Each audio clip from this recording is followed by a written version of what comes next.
Liberal পার্টির পরবর্তী নেতা হিসেবে যারা প্রতিদ্বন্দ্বিতা করছেন তাদের তালিকায় ক্রিস্টি ক্লার্কের নাম প্রথম দিন থেকে আলোচিত হচ্ছিল। তাকে অত্যন্ত শক্তিশালী এবং সম্ভাবনাময় প্রার্থী হিসেবেও দেখা হচ্ছে এখন পর্যন্ত। কিন্তু মনোনয়নপত্র জমা দেওয়ার আগেই কিংবা মনোনয়নপত্র জমা দেওয়ার সময় হবার আগেই বিতর্কে জড়িয়ে পড়েছেন তিনি, এবং সেই বিতর্কের মুখে শেষ পর্যন্ত তিনি নির্বাচনী রেসে থাকবেন নাকি সরে দাঁড়াবেন সেটি এখনও পরিষ্কার নয়।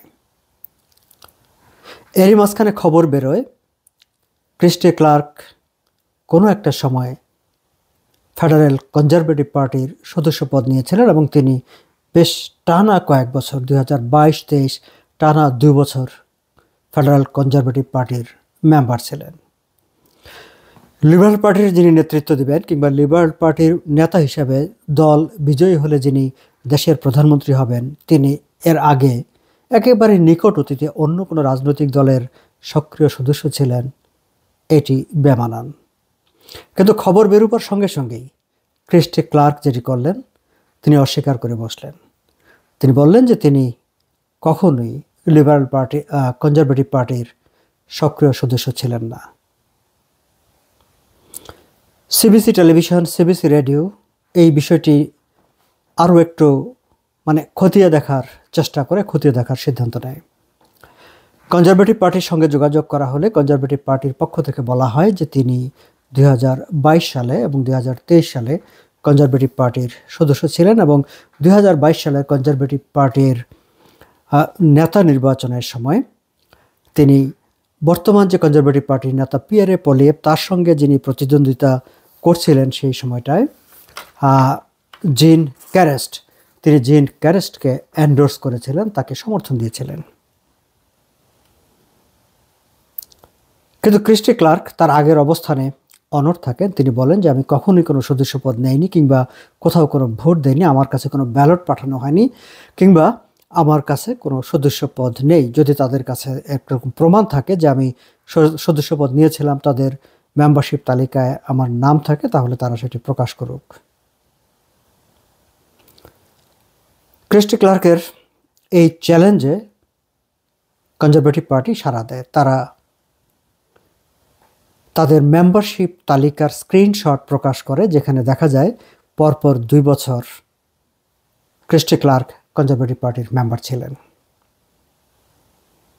তারপরে অবশ্য সোশ্যাল মিডিয়া এক্সে এক পোস্টে তিনি বলেছেন যে তিনি আসলে সিবিসির সঙ্গে মিস স্পোক করেছেন। দর্শক, মিস স্পোকের বাংলা কি বলবো, ভুল বলেছেন, মিথ্যা বলেছেন, যাই হোক আমি মিস স্পোকটাই বললাম, যে তিনি সঠিক বলেননি।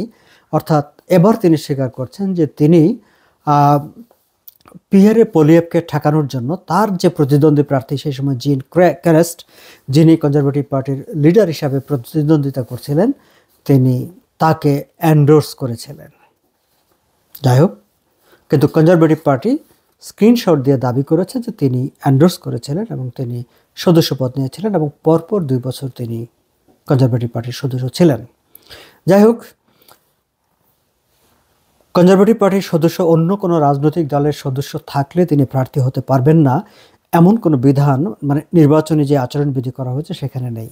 সেখানে বলা হয়েছে যে যদি কেউ ঠিক এই মুহূর্তে অন্য কোনো রাজনৈতিক দলের ফেডারেল কিংবা প্রভিন্সিয়াল কিংবা অন্য কোনো রাজনৈতিক দলের সদস্যপদ অ্যাক্টিভ মেম্বারশিপ থাকে, তাহলে তিনি নমিনেশন ফাইল করতে পারবেন না। ক্রিস্টি ক্লার্ক 2022 এবং 2023 সেই সময়টা তিনি কনজারভেটিভ পার্টির সদস্য হয়েছিলেন, কিন্তু তার পরবর্তীতে তিনি আর তাদের সদস্য থাকেননি। তিনি ব্রিটিশ কলাম্বিয়ার প্রিমিয়ার হিসাবে দায়িত্ব পালন করেছেন এবং ব্রিটিশ কলাম্বিয়ার রাজনীতি এবং ফেডারেল রাজনীতিতে অত্যন্ত আলোচিত এবং ক্ষমতাধর একজন রাজনীতিক হিসাবে আলোচিত। কিন্তু যে বিষয়টি এখন আলোচনায় উঠে এসেছে যে তিনি মিস স্পোক করেছেন কিংবা তার অতীতে খুব বেশি দিন আগের কথা না, মাত্র 2022 এবং 23, 2-3 বছর আগেও যিনি 2 বছর টানা অন্য পার্টির সদস্য ছিলেন, তাকে লিবারেল পার্টি তাদের নেতা হিসাবে মেনে নেবে কিনা, তাদের নেতা হিসাবে তাকে ভোট দেবে কিনা, কিংবা তাকে লিবারেল পার্টির হয়ে দেশের প্রধানমন্ত্রী হওয়ার জন্য মনোনীত করবে কিনা, সেটি একটি $1 মিলিয়ন কোশ্চেন। যাই হোক, আগামী সপ্তাহ নাগাদ আমরা এই তো রাত পোহালে যে সপ্তাহটি শুরু হতে যাচ্ছে, এই সপ্তাহে হয়তো পরিষ্কার হয়ে যাবে। কারণ ম্যাককার্নির অফিস থেকে জানানো হয়েছে যে তিনি বুধবার তার প্রার্থিতা ঘোষণা করবেন। ফলে ম্যাককার্নির ব্যাপারটি, এবং উইকেন্ডে এই সপ্তাহের শেষ দিকে ক্রিস্টিয়া ফ্রিল্যান্ড, সাবেক ফাইন্যান্স মিনিস্টার, তিনি তার প্রার্থিতা ঘোষণা করবেন। ক্রিস্টি ক্লার্ক অবশ্য বলেছেন যে তিনি এই উইকেন্ডে শনি রবিবার ধরে তিনি তার পরিবার, স্বজন, টিম তাদের সঙ্গে কথাবার্তা বলেছেন এবং এই সপ্তাহে তিনি সিদ্ধান্তটি জানাবেন যে তিনি আসলে প্রার্থী হবেন অথবা হবেন না। কিন্তু মার্ক কার্নি এবং ক্রিস্টিয়া ফ্রিল্যান্ড দুজনের ব্যাপারটি মোটামুটি নিশ্চিত যে তারা প্রার্থী হবেন এবং তারা আনুষ্ঠানিকভাবে ঘোষণা দেওয়ার অপেক্ষায় আছেন। এখন পর্যন্ত সাবেক ব্যাকবেঞ্চার এমপি ফ্র্যাঙ্ক বাইলিস, যিনি একজন ব্যবসায়ী, এবং অটোয়ার ব্যাকবেঞ্চার এমপি বর্তমানের চন্দ্র আরিয়া, ইন্ডিয়ান অরিজিনের কানাডিয়ান, এই দুজন আনুষ্ঠানিকভাবে নিজেদের ঘোষণা করেছেন যে তারা প্রার্থী, তারা মনোনয়নপত্র জমা দেবেন।